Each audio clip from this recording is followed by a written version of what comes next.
You know, and another thing that we wanted to talk about, which is not at all related to wrestling, so no good segue there, is, you know, Dave Horowitz is going after Ron Paul. And it's something he's done before, but this time, you know, basically, he's saying that for years, the Texas crackpot Ron Paul has been attacking America and Israel as important powers, the great Satan and little Satan. In case you missed that, that's Ron and Rand.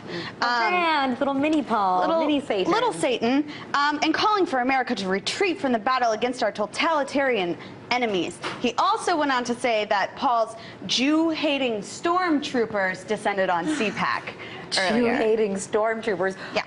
Who were those Jew-hating stormtroopers? Those are just libertarians like Ron Paulites, or apparently all Jew-haters? The Paulites. But basically this all came about because Ron Paul proposed some legislation that would cut some funding to Middle East countries, one of which was Israel, and he got a little bit upset and called Ron Paul an anti-Semite. Well, you know, it just makes me so angry because you wonder why there's so much anger over these issues. It's because you can't even talk about Israel without instantly being labeled, you know, as somebody who's anti-Semitic. You can't have any kind of critique towards U.S. foreign policy, towards Israel, towards Israeli policy, towards the rest of the world without instantly being called an anti-Semite. You know, and that's just so wrong. It's so closed-minded. We've been talking about defense spending as a sacred cow. Talking about Israel as a sacred cow. I mean, you cannot bring up any sort of changes to Israel foreign policy without somehow being demonized and, you know, essentially losing your entire political career. I mean, I think what's actually more interesting in this case is that he was able to bring this up, and even though he, of course, got flack from certain conservatives like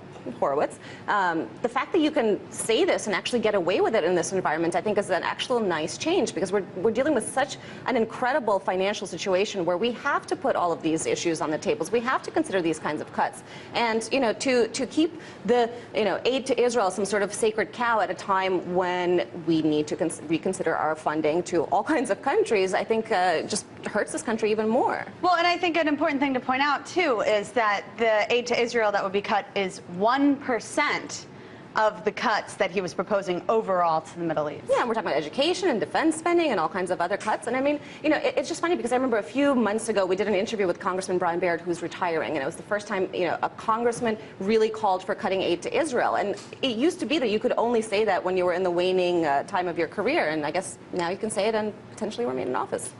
Oh, good. A little bit of reality has finally sunk into somebody.